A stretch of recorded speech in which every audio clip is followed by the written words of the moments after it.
KPBS On Demand is supported by Splatero, helping homeowners pay off debt by offering streamlined access to your home's equity with no additional monthly payments or new debt. Splatero provides a lump sum payment in exchange for a share of your home's future value. Pre-qualification is available at splatero.com. Good morning, I'm John Carroll. It's Tuesday, July 16th.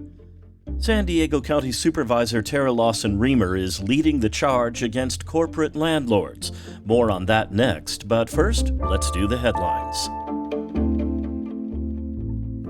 The National Weather Service says dangerous ocean swimming conditions and increased risk of rip currents at San Diego beaches are predicted this morning through Thursday. Waves could reach up to 7 feet today and tomorrow.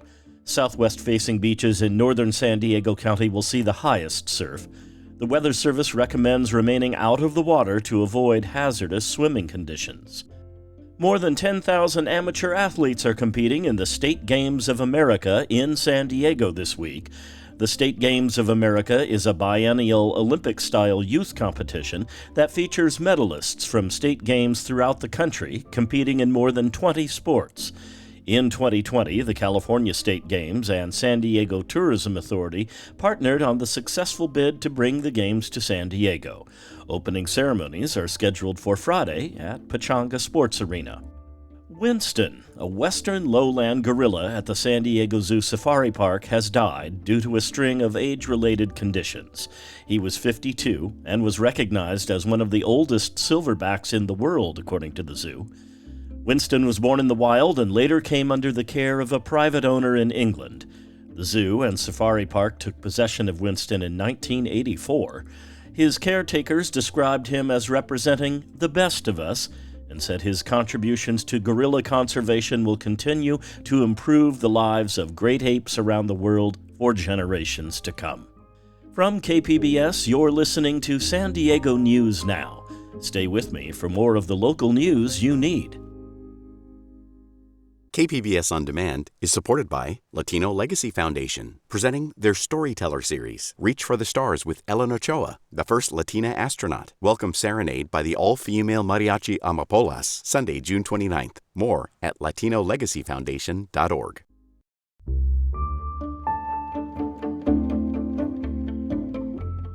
Some San Diego renters say they're fed up with Blackstone. That's a private equity firm that owns thousands of local units.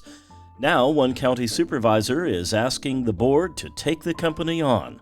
Reporter Andrew Dyer has more. In front of the Bay Apartments in Pacific Beach, the Alliance of Californians for Community Empowerment march against the building's landlord, Blackstone. Signs say things such as housing is a human right and gentrification kills. San Diego County Board of Supervisors Vice Chair Terra Lawson-Remer says in the 3 years since Blackstone acquired thousands of San Diego units, rents in some have increased 200%, and that the company is engaged in illegal price fixing.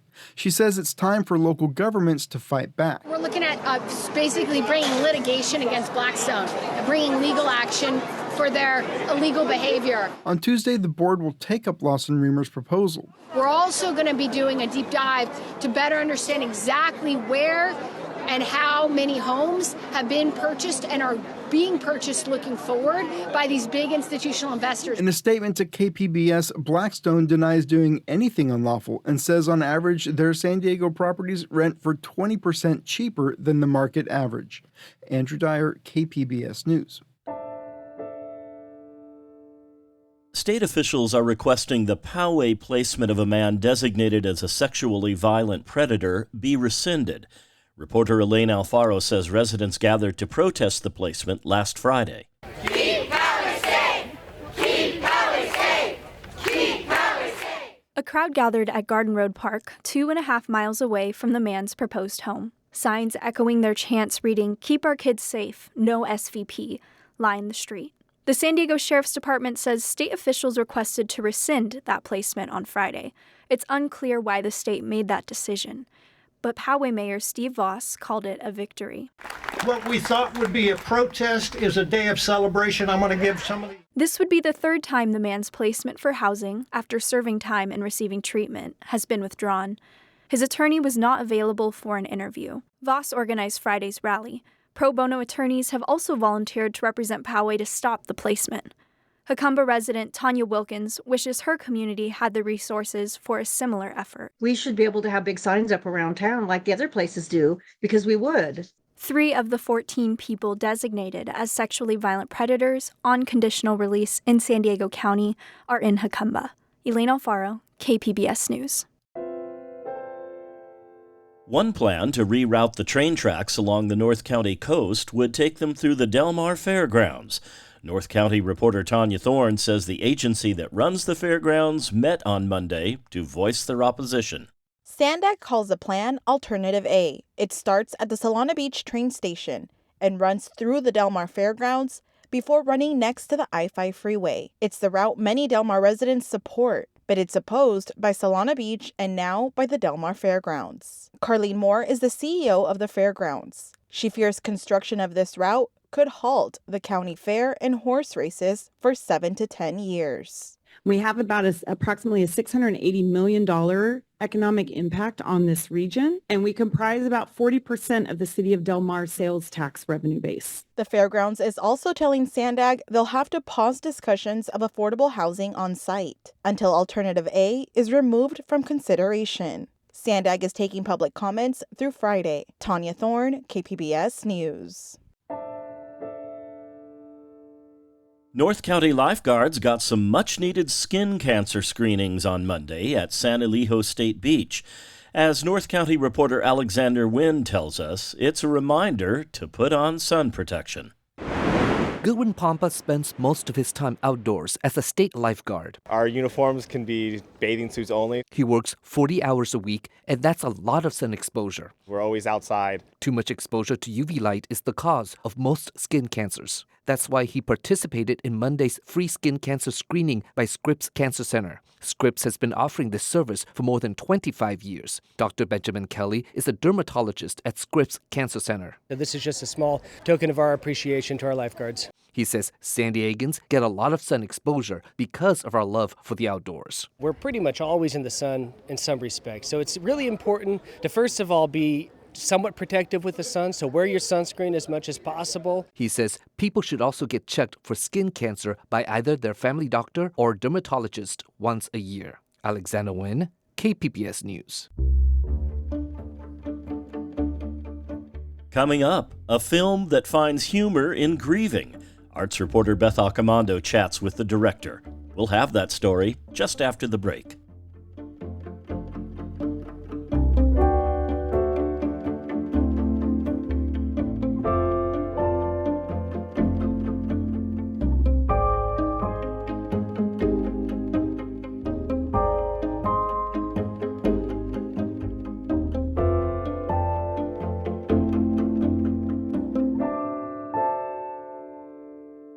KPBS On Demand is supported by the San Diego County Toyota dealers, presenting the new 2025 Camry with refined design and performance. Visit your local Toyota dealer to learn more about all the features the new 2025 Camry offers. The San Diego County Toyota dealers. We make it easy.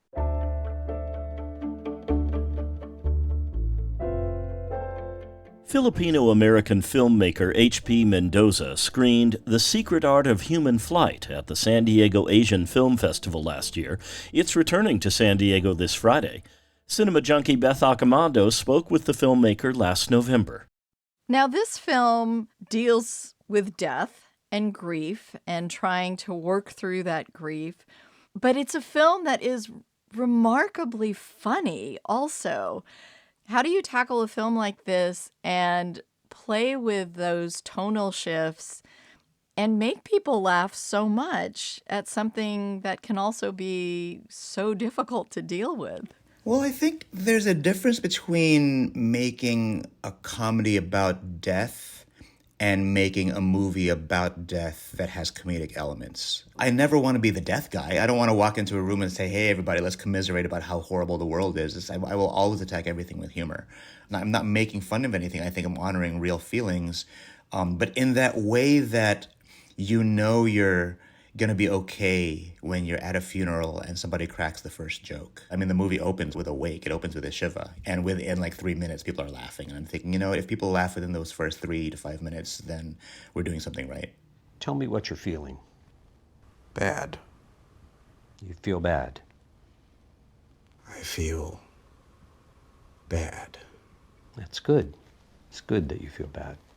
Ben's just lost his wife, and his wife's friend comes over, and her advice to him: you need to find a thing, something, anything. It can be mundane or it can be insane, but you just need to find a thing and see it through, okay? Find a thing and see it through. Find a thing and see it through. And what's great is that wasn't actually the line that was written. Maggie Grace showed up on set, and just being able to sit with Maggie Grace and talking about this, she was talking about her losses, and we were all talking about our losses, and we were all talking about how, the only way out is through. Yeah, the idea that the only way out is through is accepting that there is another side to this, right? So in the meantime, do something else. Sometimes these things that may seem cliche end up resonating in a viewer's mind maybe decades later, right? Like if you are too cool for school, you might watch that scene and say like, oh yeah, sure, whatever. That's probably out of some self-help book. Oprah probably said that. But when you get there, when you experience your loss and you do pick that thing and you see it through, hopefully it'll resonate. And how would you describe this film to people? Because you mentioned the idea of genre, but it's a film that kind of crosses genres, mixes genre bends, whatever you want to call it. Yeah, right. After a while, when people would say like, is this a horror film? Is this a comedy? What is this? The answer was just yes. Whatever you think it is in the moment, it's that. Because the truth is, if you just say it's a comedy drama, that's fitting. But there are some supernatural elements to it, and there are some really trippy things to it. And I think instead of saying that this is a genre film, I like just saying that it's a comedy drama, because there are some people who probably would never watch a genre film that will get introduced to elements like that for the first time. It is hard to find adjectives to describe your film because it feels unique.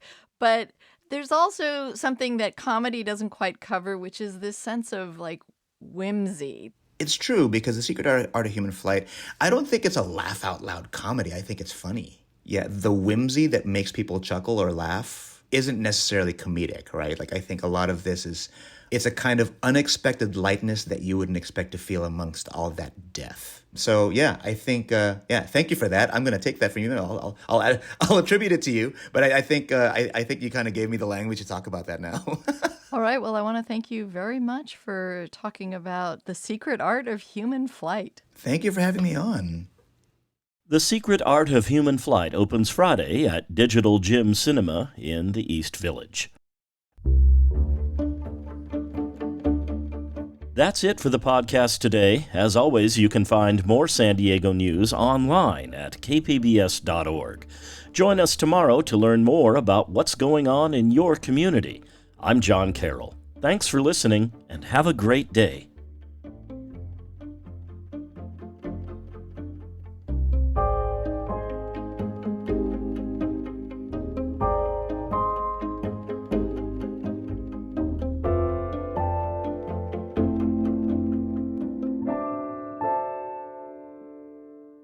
KPBS On Demand is supported by the San Diego County Toyota dealers, presenting a new 2025 Tundra designed to combine performance and comfort with up to 437 horsepower and 10-speed automatic transmission. See your Toyota dealer. The San Diego County Toyota dealers. We make it easy.